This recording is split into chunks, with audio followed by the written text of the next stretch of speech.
Hey Spain lovers, welcome to Spain Revealed. My name's James Blake. And I'm Yolanda Martin. And this channel's all about helping you experience Spain like a local. Even when we're in lockdown. So for 2 weeks we've been housebound. We know that some of you are about to go into lockdown and some of you have been for a few days. So we wanted to share a video that really shares with you our experience of what it's been like to be trapped inside for the last 2 weeks most of the time, and also give you guys some tips that we've learned about how to stay sane during this time in lockdown, and also answer a bunch of questions that I've got on Instagram about what it's been like. So Venga, let's go inside.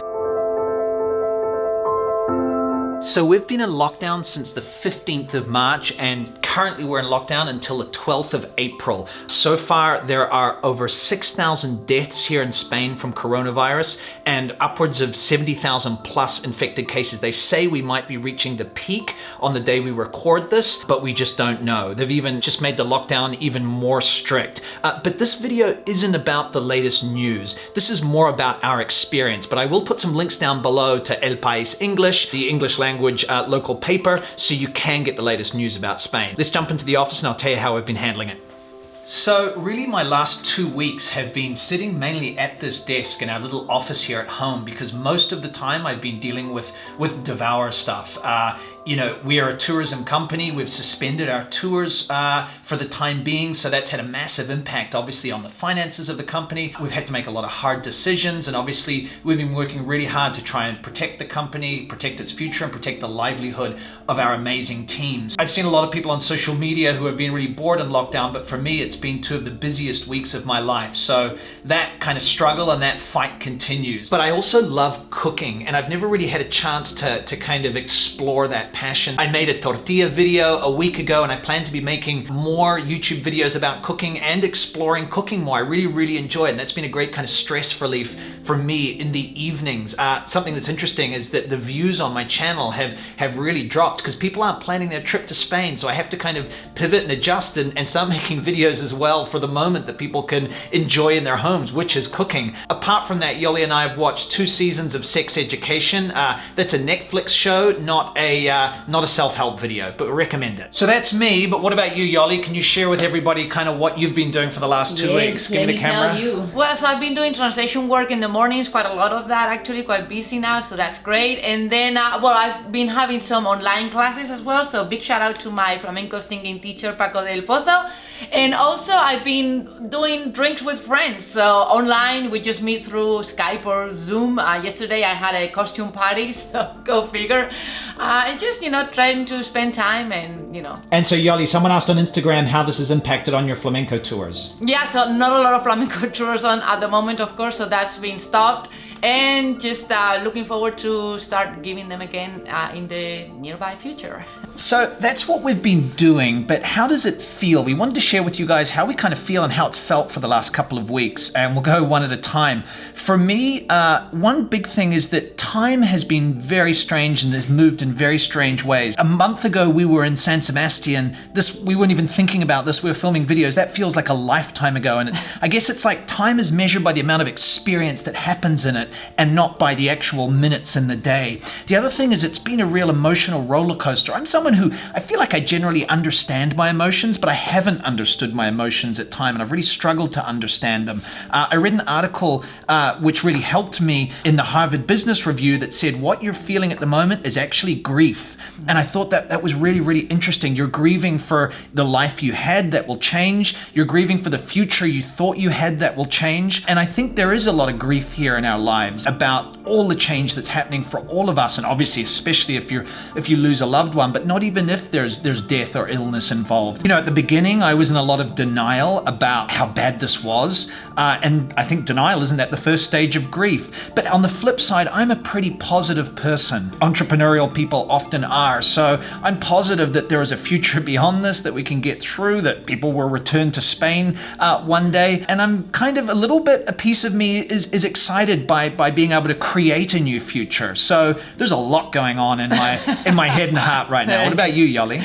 Well, at first I guess I was feeling almost like there was some adrenaline, you know, excitement. Everything was so new, you know, the news didn't stop, you know, WhatsApp groups, you know, everyone was talking about it, and memes, and like everything was going on. And then I remember like 3 days into it, and it just reality sank, and it was like You started to cry. Yeah, I actually spent the whole morning crying pretty much. It was like, wow, this is it. Like, the WhatsApp groups, became all silent all of a sudden. And I was like, this is it. Is it like the reality of what was coming yes, after that initial adrenaline? Yeah, this is our new life right now, for a few weeks. I don't know for how long. So that was interesting. Then, of course, I think about my parents and my brother who are in Alcorcón, family back in New Zealand and the UK. Also, we bought a new apartment recently, and we were just in the midst of doing it up, and it's now just like that. Sitting there, unfinished, waiting. And we don't know when we will be able to move into it. So that's a little bit kind of disappointing and upsetting. Yeah. But on the bright side, I don't know, I'm becoming used to it now, and it's, become the new reality and the new normal. And sometimes I even manage to disconnect, which is great. We might be watching a series and I forget about what's going on. And it's like, wow, interesting how we can adapt to anything. It's interesting, when you're going through something really, really difficult and you wake up in the morning, you don't remember it, you don't realize it for the first few seconds. Maybe a loved one has died or you're just going through something really challenging in your life. And then you remember, then it hits you. And I think there's a bit of that as well. You wake up and then it's like, oh yeah, I forgot about that in my slumber in the first few seconds of waking up, but it all comes rushing back. So, but then you realize that everyone's in the same boat, and that's not normal in these situations. Usually we go through these really challenging experiences kind of with ourselves alone or with family, but everyone almost in the world is going through it. So that's another element there. But anyway, on to more pragmatic things, Yoly. Somebody did ask a question about our opinion on ordering food online. What are your thoughts, Yoly? Well, I'm thinking that, by going ourselves to buy food, we're putting ourselves at risk. By ordering food, you're putting that person that is going to deliver to your home at risk. Hopefully they're taking better precautions than we are, and that's only one person compared to everyone going to the supermarket or to buy wine or to buy food. So it's complicated. Yes, not clear cut, really. Yeah, it's not clear cut, and I think the question generally of ordering online is one that I'm conflicted on for two reasons. One is obviously if you can get your wine and food and everything from the same place, i.e. the supermarket, they might not have the best wine or they might not have the best coffee, but you should try and focus it on one place rather than ordering a million things on Amazon, because you are putting those workers at risk, or the delivery people who are delivering that wine or coffee or whatever it is. I think one thing that's interesting though is, as a business owner, sometimes for these places, and I know some people are ordering takeout and things like that, that's the way that the businesses you're ordering from can actually survive. Yeah. And so it's very, very complicated. So to completely not order takeout, for example, if a business shuts down because of that, and all the workers lose their livelihood, and the chefs and everything like that, and the business owner, then that's bad as well. So there's a lot of conflicted kind of stuff going on here. But what about what's it like out in the streets, Yoly? People are curious about that. So let's jump over there and talk about that. As you can see, we're wandering around the house in this video, trying to get our exercise while on lockdown. So what's it like out in the streets of Madrid, of our neighborhood? In the two times I've been out, it's been really quiet. Yeah. But there's been like a tension in the air, like people avoiding each other's gaze, eyes down. It's very Handmaid's Tale. When you're in the supermarket, everybody's obviously keeping that security distance, which is necessary for a culture that's so social and so kind of connected. Something's been lost out there right now. Yeah. I hope we get it back one day, and I'm sure we will. But right now, it feels like you're walking around in an occupied city or something like that. Everybody's very depressed and there's tension. Yeah, it's like a police state almost. Yeah, how's it been for you? Well, actually, speaking about the police, I haven't really seen the police, but we can't see the street from our house. So I'm actually missing that, seeing the street and seeing what's going on. In the supermarket, what really shocked me was the lack of eye contact, because I do like eye contact. So Spaniard. so I've been missing that. And also it's interesting sometimes you go to the supermarket and some of the shelves are empty, and it's like, well, the tyranny of choice is gone, and you're lucky if you get some toilet paper. Forget about choosing your favorite one. So yeah, somebody actually asked what is missing in the supermarkets. Toilet paper at first, although I feel like that's died down, the toilet paper rush. Yeah. Not a lot. People are feeling calmer now. People are feeling a little calmer. They know there's going to be a supply. Yeah. Flour. There's obviously a lot of comfort baking going on. Yes. Eggs as well. What else? Cleaning products, alcohol. bleach. Yeah, impossible to find bleach. Toilet paper, baking products, and cleaning products. That's what's missing. There's everything else though, pretty much, right? Yeah. So it's not too bad. So Yoly, when we get back from the supermarket, what are the steps we're taking to kind of sanitize things and everything like that and be safe? All right, well, let me tell you my process. This is my own version. This is not advice. It's just my own version of what I have been reading about, hearing about. So this is what we do. So we go back from the supermarket, we take our gloves off. We've been wearing these gloves in the supermarket, and then we take them off and we wash our hands, of course. A lot of hand washing all the time. And then we take all the stuff that we have bought out of the trolley and leave it out here. Now, what I think is that by letting some time go by, the bag will go away. Which we know is not probably true. So. This is not scientific, again. So, okay, the products are out. Wash your hands again. Some time goes by and then you put it away. Then do you wash your hands again? And you wash your hands again, of course. Never forget. Okay, so that's what we've been doing, but we've had a couple of great questions on Instagram that kind of reveal that there's gaps in our process. So someone asked, do you sanitize the groceries? We haven't been, right? We haven't, no, I'm afraid. I don't even think we have sanitizer because we can't buy it, so I don't even know what that would look like. I'm sure you could make a product. Yeah. We're going to make a sanitizer here at home to sanitize our groceries, but no, currently we haven't been. Someone else also asked, have we been sanitizing the wheels of the trolley? It's like, Jesus, that's getting deep. Yeah. We have not been doing that. No. So do we need to do that? We do leave our shoes outside. We leave our shoes outside. That is a really important point. So as you can see, it's hard. I'm sure we are not doing everything that we should be doing. But I remember a couple of weeks ago, they were saying you didn't have to take your shoes off and you didn't have to do that and you didn't have to wear gloves in the supermarket. Now you do have to wear. So it's very, very confusing. So I guess everyone just has to read the online advice and do your best. So someone asked on Instagram, what are your tips for staying sane? So we wanted to share our tips for staying sane over these last couple of weeks. So, well, for me, we are in one of them right now, the terraza. The terraza, I do have a little bit of guilt about it, but yeah, it has helped us keep sane. Yeah. For me, it's about pottering about and, you know, doing the geraniums the other day, springtime, so there is some work to be done. So that's been great. Then I'm a social beast, so...